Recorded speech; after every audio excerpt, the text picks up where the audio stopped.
And we're recording. Awesome. Good afternoon. I think it's afternoon. Welcome to the Formless Podcast number 10. The fact that we've made it this far is a little bit of an amazement to me. Shock and awe is happening. My name is Dustin. I'm with the superhuman Tyler. And of my very special guest, our very special guest, my beautiful bride, Brighten. Say hello. Hello. Today's episode might be a little bit different. If you hear my wife yelling at me, it's not out of the normal. I deserve it. Nothing. No, I'm kidding. So we got a couple of things, couple of quick announcements here. UFC fights were Saturday. Did anyone watch them? I did not get to see it. I was a little bit of a cheapskate. I didn't Okay. watch it. 5 main card fights. They all went the full distance to decisions. Wow. Which was kind of interesting to me. I think it's rather boring when it goes to decision, personally. But I was really surprised that they didn't go, nobody got submitted, nobody got knocked out. It went all the way and went to the judges. So that's kind of, I don't know if that's a record or anything, but it's kind of interesting. All 5? All 5 main card, the main events went to decision, which I was really shocked about. Colby Covington and Jorge Masvidal was the big one, and that guy, Masvidal, was at one time pretty exciting to watch. He's really famous for charging out as soon as the bell goes. Charging out, running across the cage, and like flying elbow or a double knee, and knocking people out like right off the get go. Wow! But crazy. So I was really surprised it went to the decision. But the dude has had like 60 some odd fights professionally, not to mention all of his amateur fights when he was like, you know who Kimbo Slice is? No, I don't. Kimbo Slice is was famous. He's passed away, but he was like an underground backyard, like square off with some random dude in the backyard and beat each other up kind of thing. And they filmed it, and it kind of like right around the same time that UFC was becoming popular, they were doing this stuff in the backyard, and some friend of theirs had a camcorder, and they'd be like, hey, let's go meet up with Joe over here and we'll start duking it out, and they'd film it. Put it on YouTube. Well, Kimbo Slice got like YouTube famous doing this. Yeah. Huh. And there's been a number of other people that have done it. And Masvidal was one of them. But so he had a ton of fights. And there's got YouTube videos from like 15, 20 years ago of him duking it out. Anyway, so I think he's had a lot. I think he's kind of nearing the end of his career maybe, but it was just a shocker to see that it went the whole distance. The whole, you were thinking that rather than going the whole distance, there would be a knockout or a submission or something. Yes, and that didn't happen. So I'm just glad I didn't spend the $80. Yeah, you've been mad. Yeah, I was glad I didn't spend the $80 for a fight. Yeah. But apparently next month is supposed to be pretty interesting. And then there was also another guy that I can't remember from Arkansas. His nickname is Thug Nasty. And he lives in Arkansas. He's a UFC fighter. He's undefeated. He's a lightweight. And he's making the rounds right now because he gave half of his purse, half of his winnings are going to some children's organization in Arkansas where he's from. Huh. That's cool. Like underprivileged children, kids that need medical bills, paid and that kind of thing. I'm glad he won then. Yeah, it was kind of like for a nickname with Thug I know, when you told me that, I was like, really? Yeah, it's kind of like a stripper Yeah, name. misleading. That is, It's a stripper name for I know. sure. I had to look him up. I was like, huh? And he doesn't I was surprised that that's his nickname. He looks like a normal He made dude. a promotional video with the UFC.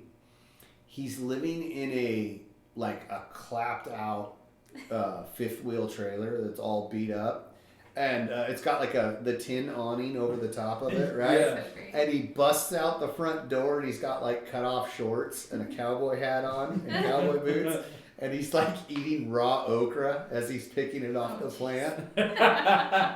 It's awesome. That's fantastic. The stuff like that just makes me laugh. But he just seems like a really decent, like good-hearted That's cool. person. Yeah. So it was cool to see him win. Anyway, let's change gears here. I didn't mean to go all off on that. My beautiful bride, who's our guest tonight, or this afternoon. Why don't you talk a little bit about yourself? Introduce yourself. Talk a little bit about myself. Okay. I am 37. I am a stay-at-home mom. We have 3 boys that we homeschool. And I don't feel like there's a whole lot of excitement to me. Oh, there's lots of excitement. Well, you've got 3 boys and they're all doing karate, and you do it yourself. And you do it yourself. I started doing it myself, which is pretty cool. I really like it, and it's a lot of fun. When you can. When I can. Yeah. When I can, yeah. Was it one of those things that you start, like, your boys were doing karate, and then obviously your husband doing karate, Yeah. and you were kind of, in the dojo, sitting on the side, watching it, and then... Right, yeah. So when we started, Thomas was 7 months old, and I was watching Hunter and Cole for a long time do it. And then at some point, I started bringing the boys to you at work, and I wasn't in the dojo for quite a while because you were taking the boys and I was home with Thomas. And then I came in because one of the boys was getting their belt, I think, like a promotion. So I came in to watch, and Sensei Court was like, hey, you should try arnis for I'm having an arnis class in the morning or something like that. And I was like, That's right. that kind of sounds interesting. So I started doing arnis, and that was really fun. And then I think the car fire happened, and I kind of petered out again. And then I came back. I think Hunter was showing interest in doing arnis, and so I kind of came back with him and started doing it again. But I always thought it looked really fun, but I was like, I don't think I could ever get on the mat and do that. And I kind of got eased into it because when I started, it was like a Friday morning class, and it would just be usually Sensei Core and sometimes there was a couple other students maybe, but sometimes just the 2 of us, and sometimes just us and maybe one other person. So it was almost like getting a private lesson. Yeah, kind of. Yeah, so I didn't have to come right into a group class with everyone. That was pre-COVID though, right? Yeah, that was pre-COVID. Yeah, you're right. It was pre-COVID. BC. Yeah. BC, before COVID. Yeah. It was with Guru Armstrong, because I think she was practicing for her black belt. Yeah. Okay. So that was kind of cool. I got to kind of see some of that. That's awesome. Yeah. So you came into arnis with no previous martial arts experience? Like, you didn't do it as a kid, or? No, I didn't really do martial arts as a kid. Well, not really. My dad had a really good friend who did boxing and tough man or tough guy competitions and stuff. And so he would put my cousin and I in self-defense classes sometimes, and he would do a little bit of boxing stuff with us just for fun. So we got to back up a little bit. My wife was born in Wyoming. Wyoming, yeah. And grew up in Wyoming and Colorado. Yeah. And very small town, backwoods. I've not been there yet, but one of my goals is to go there and see her stomping grounds, because her dad there's 9 kids in the family? 7. Yeah, excuse me, 7 kids in the family. And so it was kind of I don't know. How would you describe it? A little wild, a little rambunctious. Very wild. Yeah, very wild. A lot of dirt roads. Yes. A lot of logging. Roads. We always lived way out. My dad was a logger. And anyway, the tough man competitions, do you know what that is? No, I don't. Oh, it's basically a boxing ring, and they have open sign-ups. Some places have open sign-ups, and it's who thinks they're tough? And you sign your name on the line, and you go in and you beat the crud out of each other. You just put a mouth guard in and some gloves on? It depends. Wyoming's got a bare knuckle boxing league because it's the only state that hasn't outright banned it. And they got a YouTube channel that's freaking insane. Pretty wild. But it's bare knuckle and it's pretty graphic. But yeah, Tough Man varies from state to state. They used to do them at Wind River here for a while. Okay. But different places do different rule sets. Some places make you wear gloves and helmets. Some places you sign the waiver and go get your brain scrambled. It's so there's some history there. I don't know too much about that other than that. Yeah, I don't even know that much, but I do remember. He would sign up for these things. Yeah. Not you. No, not me. Oh, okay. No, no. But my dad would have him show my you how to. Just a few. So learn some basic things. Just some basic things, and that was really fun. I love that. I was actually sad when we kind of stopped doing that. So, but no martial arts to speak of. Now, and that gentleman, I remember you're friends with his wife on Facebook. I am. Yeah. And she mentioned that. She was really proud of you. I know that meant a lot to me. Yeah, because he recently passed away. Her husband that kind of worked with my cousin and I when we were kids. And she was like, "Oh, cool that you're getting into martial arts," and that's awesome. And it was really neat. Was that the guy? So my wife and I have been married almost 18 years now.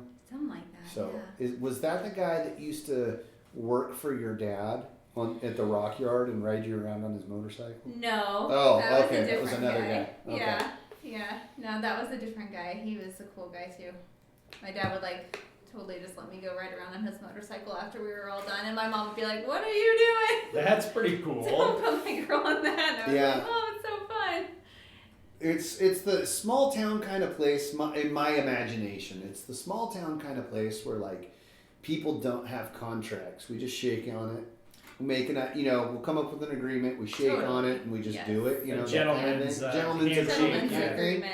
Because they used to frequent this restaurant all the time, and I can't remember the name of it. Burns. And they had a vacant lot that the people that owned the restaurant owned that was across the street from them. And they leased it to her parents to have this rock yard. And they shipped decorative rock for gardens and landscaping all over the country out of there. They did it for a number of years. Yeah. And that's cool. Yeah. Yeah, and there was no lease, there was no contract, there was this handshake. Yeah, you could put a fence up over there and put your rocks in, and my dad grew up with the owner. They knew They've been each friends other, forever. but it was and so when my dad and his brother wanted to start a their business. rock yard, it was just okay, well, let's put the fence up and just do it. Just do the thing. Yep. Not a lot of legalities. No, not that I not was like aware of. here. Not You try to do something like that, it would be red tape everywhere. But I've always I don't know if you'd get away with that anymore. But I've always been kind of fascinated with that idea of that kind of community. It's nice, and to a certain extent, it was a lot like that here growing up. Mm-hmm. Yeah, seems like it was. And then it's just gotten too big and grown, and there's too many people. You can't do that now. Yeah. You don't know everyone. I mean, Right. Yeah. What is it like? People these days barely even know their neighbors. Yeah. That's so true. The statistic, I heard a statistic about that. The more rural you get, the more likely you're to know your neighbors. But the bigger the city, the more dense the population, the more you are more likely to be living in isolation. Interesting. Which is weird because you think you would be on top of your neighbors and see them more. Yeah, but I think, and I'm pulling all of that out of my rear end. Don't quote you on Don't quote me on that. But I think, though, when you, at least from my perspective, when you go to a big city, it's overwhelming, right? And there's not a space where you're I've got this area to myself, right? Until you go to your own home or your own apartment or whatever, and you shut the door and it's here, I'm safe. Yeah, I have a room, and nobody's going to violate my space. And so it's if I get to know my neighbor, they may come over. You know what I mean? They may be here. They may be here. And then as opposed to when you go outside and stuff, there's just people. Everywhere you turn, there's somebody there. So I could kind of see that because and you have to go out and deal with that every day for work or whatnot. And then you get home, it's like the last thing you want to do is have the Yeah, possibility of yeah. someone may show up. Yeah. Like, oh no. I feel like that's true even for us. Like we lived in condos and stuff, and we never really knew our neighbors. We didn't know our neighbors. Yeah, I but then think we moved met out one to the of them. country, and now we know our neighbors. But you have to. Yeah. You have to be able to rely on people Yeah. and know that they can rely on you and Yeah. help each other out, because especially with gas being $6 a gallon, $5 a gallon. Whatever it is, yeah. Whatever craziness. So, yeah, I think you kind of have to be able to rely on your neighbors. Yeah, yeah. I guess going through a couple wildfires will do that for you too. Yeah. For sure. So, question: What do you think is the most important lesson you've learned in martial arts since coming back and kind of doing it consistently again? What is the most important lesson? That is a good question. I think the thing that I really have taken away from martial arts is you guys were speaking about communicating and having to be able to communicate with your partner, and that is something I have always struggled with. I like internalize. So maybe the most important lesson is learning to speak up, or like communicate with my partner, or at home, or just in life in general. That's probably a good takeaway. That is something that I really had to work on in class, in my life in general. Yeah, because I'm definitely someone who internalizes everything until it finally explodes Like you out. hold it in and hold it in and hold it in. Totally, yeah, I Or- totally do. You expect, not experience sometimes. Ooh. It's like you put your thoughts on the other person. Oh, I they definitely think do this, that. they think that, they think this, and pretty soon you don't even worry about asking them because you already I've know. already decided. You've already decided for them what no, they're that's thinking or completely doing. my personality. Yeah. Yeah, Absolutely, I get that. 100%. Yeah. I get that. I've done that myself. Yeah. Expect. Yeah. So can you? What is expect So versus experience? experiencing and expecting. Mm-hmm. We talk about that a lot. Yeah, I've heard it. I don't so, really understand with, it though. Without going like super deep, Right. experiencing is just living in that moment. You're taking each thing as it comes. Okay. Okay? I'm experiencing each thing as it happens. Whereas if I'm expecting, I think about it like a movie playing in my head. Okay? Oh, well, you went to the left, so that must mean you're left-handed, so that must mean you think this, so that must mean blah, blah, blah, blah, blah, blah, blah, blah, blah. Yeah, no. And pretty soon, I'm so worried about what I've got going on in my head that you've hit me about 6 times.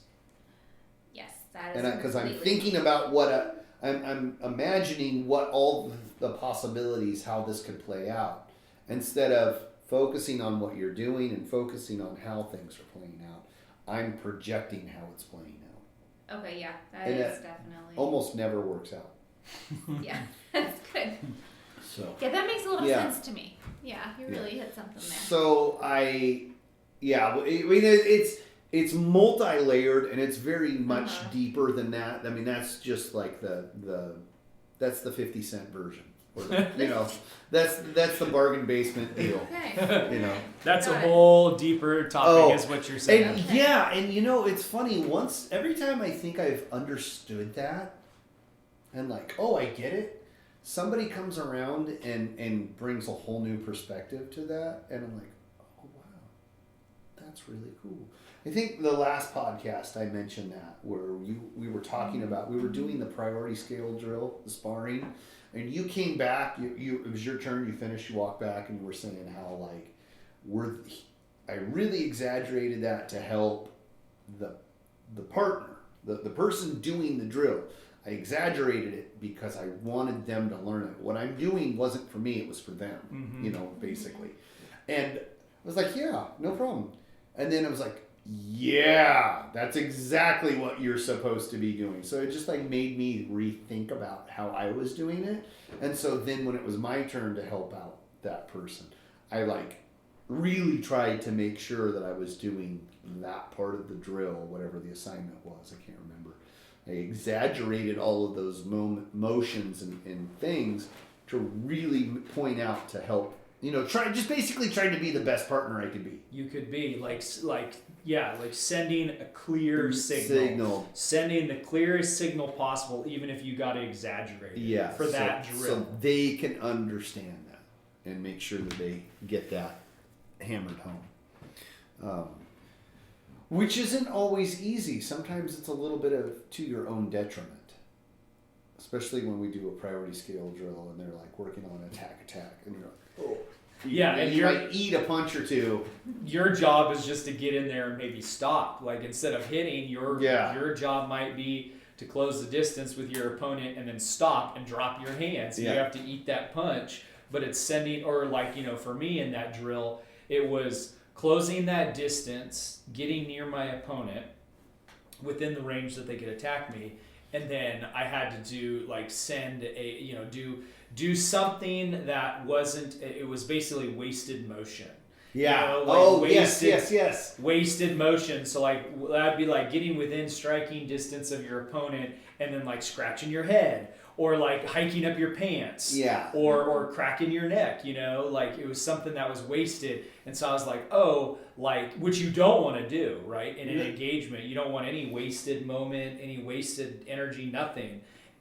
But that was my goal for that drill. And so just to get in real close and then do that. And I was like, well, I'm really going to exaggerate this movement to show that I'm wasting.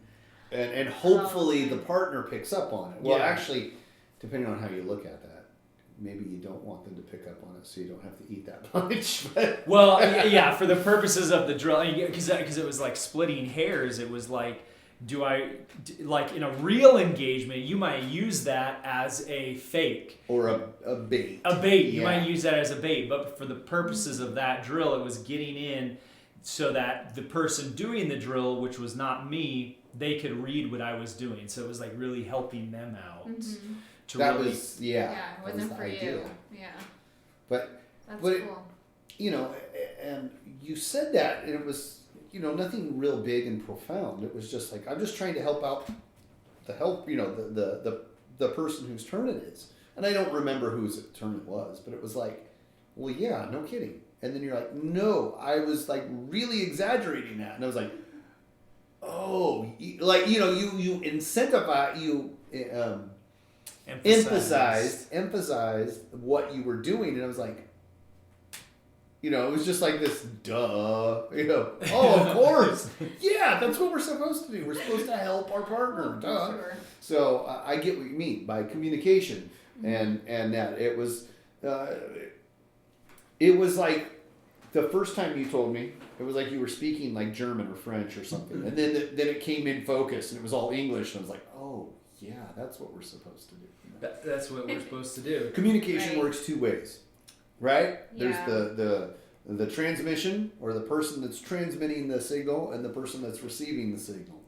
And those positions reverse back and forth, depending on who's talking and who's listening. But you have to be tuned to the same language. Right. Yeah. Have you ever tried to describe traffic to somebody, or like, hey, how to get to a point someplace? and you're like, oh, yeah, you want to make the first 3 lefts, and then the next one's a right, or whatever. And if they don't know their left from their right, you're going to have a real hard time explaining that, So you have to be able to listen. You have to be able to communicate. You have to be able to deliver. Right. The verbiage has to be correct. If the verbiage isn't right and they don't understand, there's no point in talking. Right. And especially if they don't know their left from their right. Teaching the youth class, the first time you do that, everybody, you're like, okay, we're going to stretch. Everybody go to the left. They're sitting down, we're stretching, got our feet apart. And half the kids go to their left, the other half go to the right, because they see you going to your left. But if you're facing them, your left is their right. That's crazy. Right? Correct. Yeah. So it's hilarious. The first time I did it, I was like, what on earth? And then I'm like, So now I'm like, okay, everyone, face the parents that are sitting over at the side of the classroom, or face the windows, or face the red wall over here, or, blah, blah, blah. And I have to be able to communicate the directions I want in a form or in a way that the kids can understand. Otherwise, chaos ensues. Yeah, and that's funny because like you think about it when I just assume whenever you're at the front of the class and you're saying, hey, stretch to the side of the parents, like even if the parents were on the kids' right side, let's say the kids, so to the kids' right hand side, if they turn to their right, they'd be looking at the parents. If you said, hey, stretch to your right, and they go to their left, most of the time, if they did that, they're not on purpose going to their left. Right. It's not because they're being malicious. It's not like they're being malicious, and so it's a lot of times like when there's a misunderstanding, in communication between two people, I just assume that there was just some sort of lapse in the communication. Like it wasn't like anyone, most of the time, had any malicious intent, like to do the opposite. Yeah. Right. Sometimes, a small portion of the time, you tell somebody, hey, I need this done this way, and they're gonna, like if you're a manager, a supervisor, you say, hey, I need this job completed this way, and they do it a complete other way. Sometimes, and I've seen it happen, they're malicious, and they've got beef with their manager, and they'll do just the opposite. But most of the time, it seems like if you say do it this way, and they did it the wrong way, they just didn't understand. Yeah. Because no one, Exactly. I shouldn't say no one, but most of the time, that's just due to not understanding. Completely. Yeah. Or miscommunication. Yeah. Miscommunication, I misunderstood. yeah. I thought you said left and you meant to go right. Oh man, screwed up. Or you said to paint the wall green and I thought you said blue or whatever. Yeah. Yeah. But it wasn't, but not outright. It wasn't malicious. malicious. Yeah. No. But and with kids, there's a little layer of mischievousness there, but not always. Sometimes it's just didn't know. They just speaking of kids, what do you think it's done for our children, not yours? They're not just yours. They're ours. They're ours most of the time. Most of the time. Depends. Depends on if we're mad. Like if we're like a little frustrated with them, we're like, your kids Yeah. are over there. Yeah. What do you think it's done for them? What do I think martial arts has done for our kids? Yeah. A lot. I think martial arts has done a lot for our kids. Like you said, our oldest is really a lot like myself, painfully shy. It's hard to get out of his shell, and he's done so much better with that. I was just thinking the other night, when he was maybe 3, we were at a birthday party, and it was a small house and a ton of kids, and he was like bolted, like under the table, like didn't come out the whole party, like he gets it from me. It's table. very shy, and he'll even tell you, that's his personality, and just like me, and he will, like you were saying, he'll have a full conversation. He looks people in the eye. He can shake their hand. He's found so much self-confidence in martial arts. It's really amazing. And then for someone like Thomas, our youngest, who's completely the opposite and will talk to you all day and all night, and has all the energy, it's the discipline that has brought him. To me, it's amazing because it's the same program, right? Like they're learning the same thing. But where one child that's completely brought him out of his shell and given him all this self-confidence, with our other child, it's given him discipline and structure, and that's what blows my mind about martial arts. I'm like, how does it do that with 2 completely different kids and give them something completely different? It's, I don't know, just that's something I was just thinking about the other day in the car. I was like, that's so weird that like each kid gets something. Some sort of different benefit out of it. Yeah. 100%. I know. I know. We're all gonna take a minute. Wow. Dustin's but you over see here. what I'm saying, right? Yeah. I'm like, am I making sense? I don't know. No, but you are. I think that. I think it goes a lot back to that communication thing. Like when you get a new partner, especially when you're first trying things out, and you start working drills, if you need to be able to understand that drill so you can move on to the next thing, you really have to be able to say, hey, I need to slow down, I need to speed up, I need to hit this harder, I need to hit it softer, and you have to be able to communicate with your partner. And I think that goes a long way. And Definitely. if you're shy, which you got to work on that. It's hard. You got to work on that. It's really hard. And I remember having that discussion with you when you first Yeah. got back into things. It's like, I'm having a hard time with this. Like, you have to communicate. Yes. Because you'll never get Right. through this. They And you'll can't read never your figure mind. it out if you don't Yeah. explain that to your partner. Yeah. And you're going to be really frustrated. Mm-hmm. So communicate, And then on the other side of Yeah. that, if I'm a spaz and I'm freaking out all the time, I'm not going to learn it either.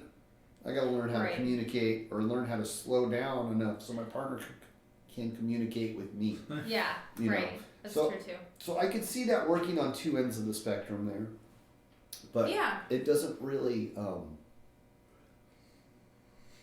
it doesn't compute sometimes. Like it's not.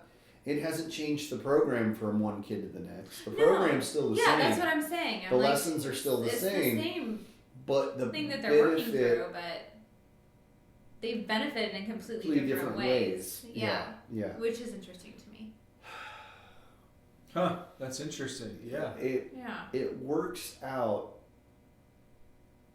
because they're each getting their own thing out of it. They're each getting something out of it. Because Completely. it's not always the same. Some classes is very mellow, a lot more talking, a lot more communication. We talk about things. We talk about stranger danger with the kids class.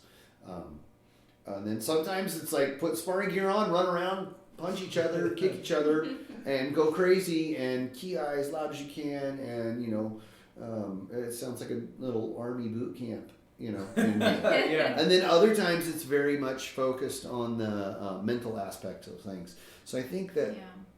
the program is the same, but from class to class is a little bit different. Yeah. So they each get their turn. Like, oh, now we're going to be wild and crazy and run around. Now we're going to be focused and work, So I think that they're each, they're all just sitting there waiting for their turn. Like, okay, maybe this class will be the class that'll work better for me, Oh, So like if totally. I be a good Yeah. student and I keep coming, eventually it comes around and I get to do the thing that helps me. Yeah. Right? Okay. Right? That's a good Okay. point, I don't yeah. know. Maybe that's just Yeah. me thinking about it. I don't know. Maybe that works. Maybe it doesn't. Somebody will probably correct me. Yeah, well. That's okay though. Keep those corrections coming. I need to be corrected. So you notice then. So what you said clicks with what I said. What I've been noticing recently, like teaching private lessons, is that you can see that a lot of these behaviors or traits or characteristics that a parent has somehow are carried into the kid, right? Is that something you notice, like the shyness? For sure, you could definitely. Like I was thinking the other night, I was like kind of on the way home from our niece. I was kind of frustrated because I couldn't get one of my disarms. I was struggling with it, and I was like, like this is really frustrating. And I was like, why didn't I ask For someone help. to help me? After Sensei shows us something, he almost always says, do you need to see it from a different angle? Do you need to see it another way? All the questions. I think he ends class saying, does anyone have any questions? And we're all like, no, but in my mind, I'm like, I have 10 million questions. So, I was thinking, I'm like, well, that's something I need to work on.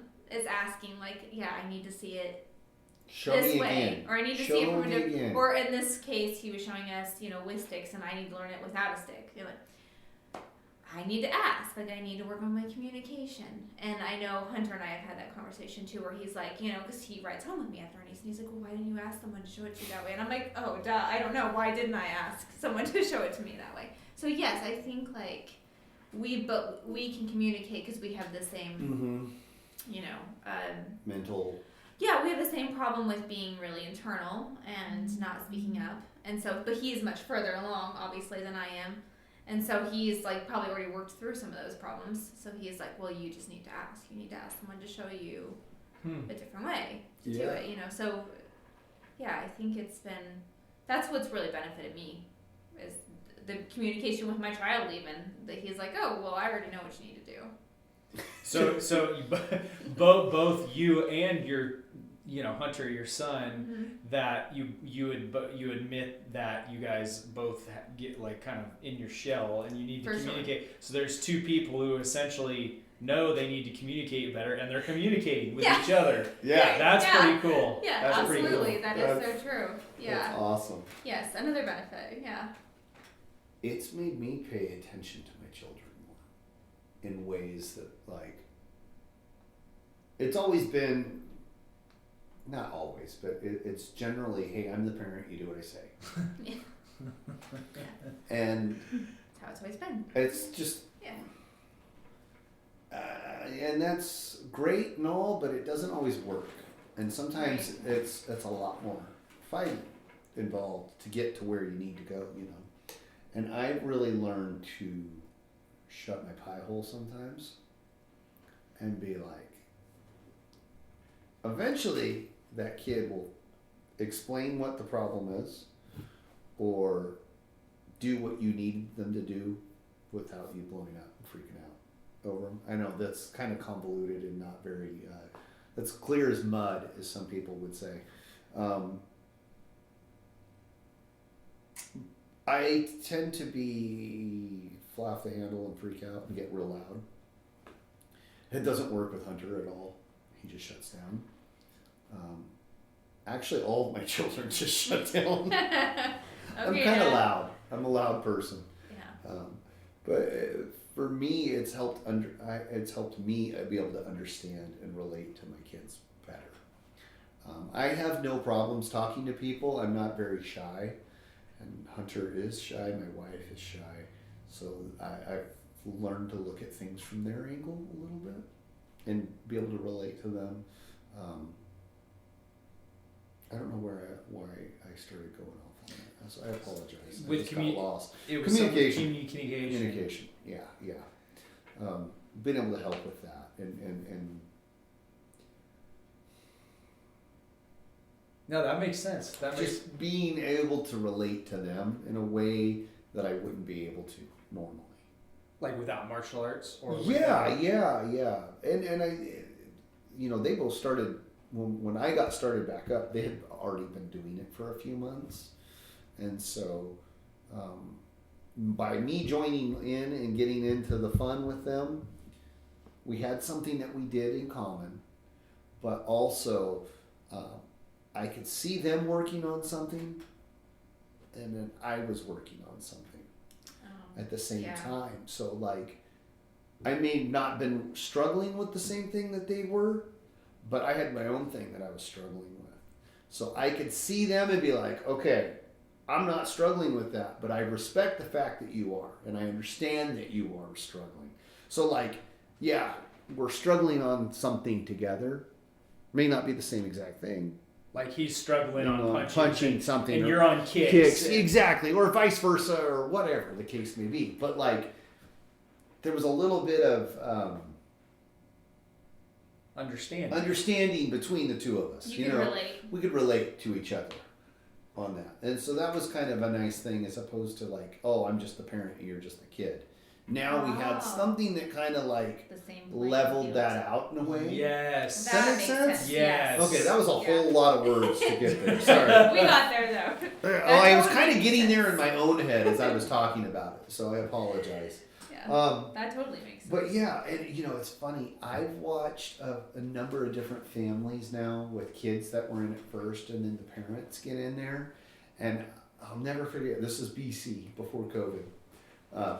Some parent, a mom, signed up with their kid, and she was like, wow, this is hard. I can't remember the drill, what we were doing, but she was like, wow, this is harder than it looks.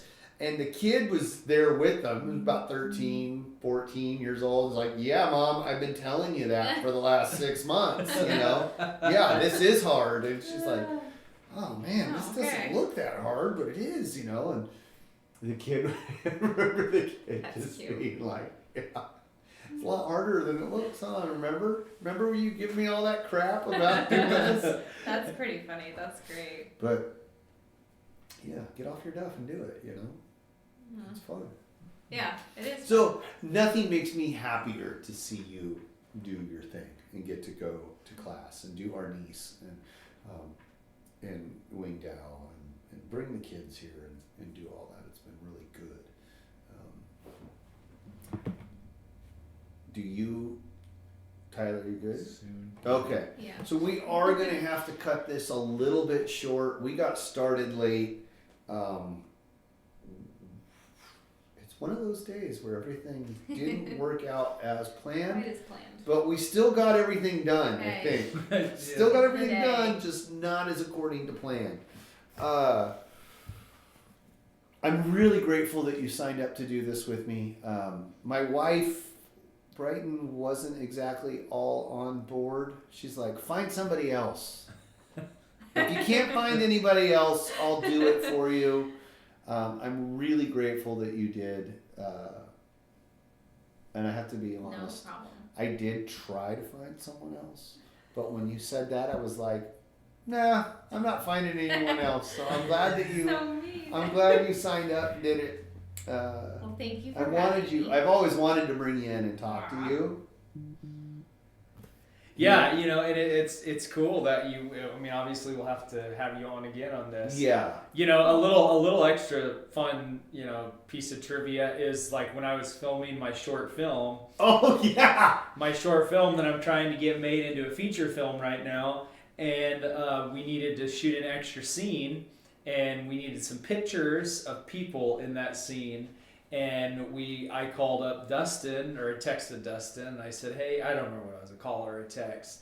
And I said, hey, would you and Brighten be interested in being in these pictures that are going to be in the scene? And they said yeah. So it was really, and so they showed up, and we got exactly what we needed. And Dustin and Brighten are in the short film. That was fun. And that was super That was fun. really fun. That Thank was you for awesome. thinking And it was of like us. what, 20 minutes, half hour worth of work. And It was like a done half deal. hour. It Yeah. was fun. Half hour, yeah. And, you know, it was a real simple setup because we were just taking pictures with our actress and some other people, but it was just really cool to have them show up and be a part of this scene. So now Yeah. Brighten's coming on a podcast now. You guys are getting me to do all kinds of stuff. Yeah. Getting out of your shell, so to Totally speak. getting out of my Yeah, shell. yeah. Yeah. Well, you know, it was so funny when you texted me that. I'm like, hey, let me ask my wife. And I honestly didn't know what she was going to say. Because 5, 6, 7 years ago, it would have been flat out no. I wouldn't even have No to ask her. way. Yeah, And- sure. Normally I can get her to do it. It's going to take a little convincing, take me a little time. That's why I was like, just let me ask, hang on. And this time I asked her, and she's like, yeah, no problem. Let's do like, it. didn't even think Sounds about fun. it. Let's do it. That sounds like fun. And you did a little acting in high school, or you were in the drama class? Yeah. Drama club yeah. or something? And it was fun. Yeah. Yeah, I liked it. And again, totally out of my comfort zone. Yeah. I had to take it because we moved. And that was like what was available at high school. Like, Oh, you needed here's a what you class, need to there's do. nothing left, and yeah, here you go. so I was like, oh, super, thanks. It's going to be great. And it was fun. It was really fun. Well, that sounds like you're those comfort zones. You're pushing the boundaries of Yes, like. that was a good episode. I needed to hear that one. Getting out of the comfort zone. Yeah, like for me these days, man, if there's something, I mean, unless it's like extreme, you know, something way out of left field comfort zone, like if there's something I'm like, oh, I don't know if I want to do that, or I'm not comfortable, I'm like, nope, I think I got to do it, like, you know, to push Well, that boundary. That's exactly how this whole thing started. I was just BSing. I'm just talking, and I BS a lot. But Now you were like, let's do it. We could start Monday. And it was like Sunday night or something like that. I'm like, oh, Let's not think crap. about it too much. Okay. Just do it. I guess we're going to get rolling here. And here we are 10 episodes in. So that's awesome. Very cool. Have you like gone skydiving or anything like that? I did. I went skydiving for a psychology class. We had to do an assignment in a psychology class. I think it was challenging a fear or something. I think it was. It was Wow. a Psych 14 class, and we had to do some sort of assignment. I believe it was challenging a fear. And so my girlfriend and I and a couple other people in that class all went skydiving. That is cool. Was that one of your fears? That's really cool. Not so much I the hate flying. skydiving. It was like heights. I've never really been a fan of, but I've never been super afraid of. But it was like I felt like it was something. I felt like it was something I needed to do. Plus, it just sounded cool. Going skydiving with your girlfriend, like my girlfriend at the time, and so. Yeah, so I did go skydiving. Wow. Yeah. That's cool. Yeah, or if there's some sort of new food, I'm at some party or get together and there's some food that I haven't tried, it's like. See, that I can do.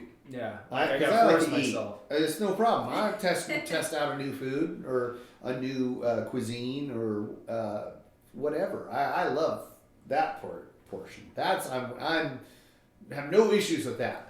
But jumping out of a perfectly good airplane, yeah, I don't think so, dude. No way. I think I would do that. I think I would try that. That would be fun. But skydiving. But yeah, like sometimes there's a certain food. I'm like, I say I'll try anything once, but there are some things I think maybe I wouldn't try. I don't know. Man, you get her on the martial arts mat, and now she wants to go skydiving. Here we are. What's next? Yeah. I kind of gauged myself recently, or the last couple of years, and karate has been big for that because, it's intimidating to walk out on the mat. Yeah, especially for new people that haven't done it before. Absolutely. It's very intimidating, especially if you don't know anyone. So you're showing up to do an activity. Well, that takes guts. It takes guts. You're showing up to do martial art. I mean, it's not like you're showing up to do sewing or something else. You're showing up to learn how to punch people and kick. And on top of that, people may not know anybody there. So there's two fears right off the bat. Totally. Yeah. That's so true. At least I knew a lot of people by the time that I got out on the mat. So all you need to do to overcome that barrier is bring a baby with you to class for 6 months, and then so true. And then so true. You'll know everybody. By then you'll know everybody. By then you'll know. There's no fears. What about those? What are people that don't have a baby? Should you bring a dog? You bring a dog. There you go. That might work. Bring something. No, I've gauged myself recently on what's uncomfortable. Oh, is this a new tool that I don't know how to use? For the shop, I don't know how to use it. Those walls come up with fear, and it's like, if I feel those walls of fear coming up, it's like, I think I gotta climb that wall or smash that wall, whatever it's called. I gauge myself based on, that's making me a little nervous, but maybe I should try it.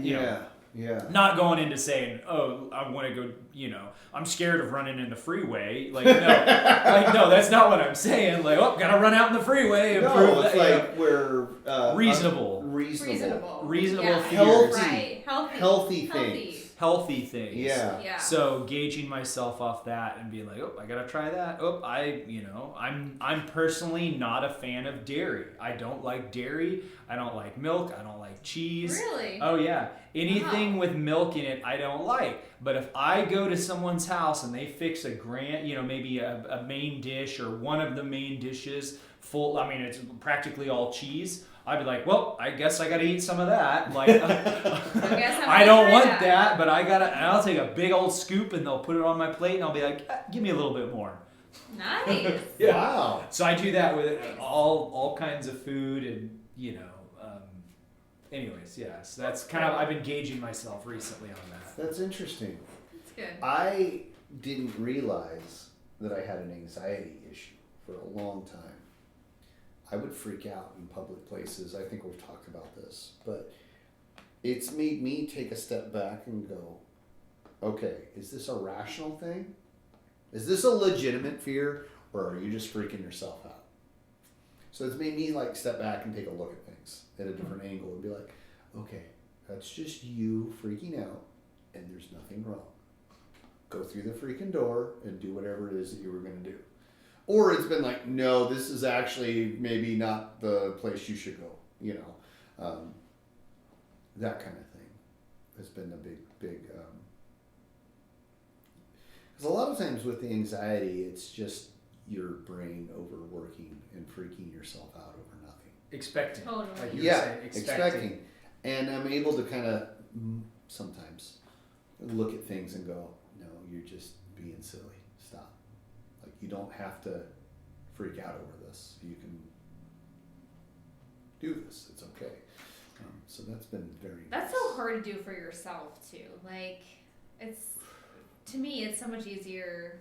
I have friends, and we all kind of try to, it's like, do you want me to pressure you to do this, or or a gym buddy that's like, hey, let's go do strength training this morning, and I'm like, but I want to sleep in, like, Yeah. any kind of like growth like that. That's even harder. It's even more like commendable that you can do that for yourself and be like, I think I need to do this, like, Well, or I think I need to like get over this anxiety and go in. I Like, used to drive around the parking lot of like a grocery store.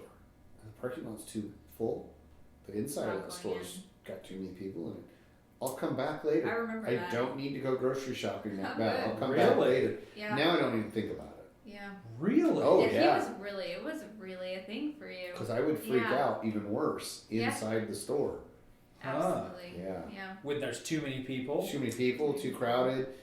Or like Walmart. Walmart's classic, right? Yeah. Walmart, check this out. I know this for a fact. Walmart literally makes their aisles just wide enough for 2 shopping carts to get through. Okay? Well, if you're walking down the middle of the aisle with your shopping cart not off to one side, nobody can get around you. It's done that way on purpose, so you look around to buy more crap.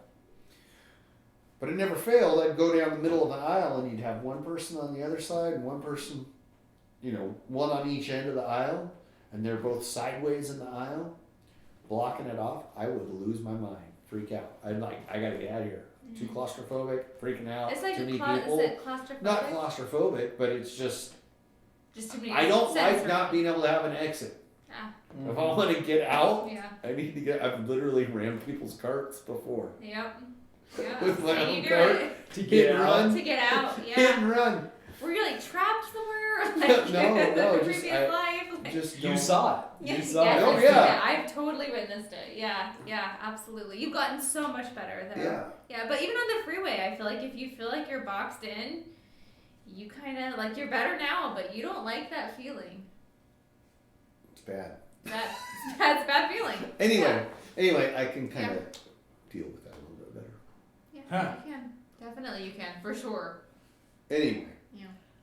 let's talk about something else here. You got to Yeah, get you gotta okay. go. We got to cut this short here, real quick. Thank you very much for listening. We have an email address, theformlesspod@gmail.com. Formlesspod@gmail.com. If you have questions, comments, concerns, want to be a guest on our show, send us an email. You want us to be a guest on your show, send us an email. You want us to hawk your stuff, send us an email. We'll be there. Thank you very much. Formlesspod@gmail.com. Have a nice night.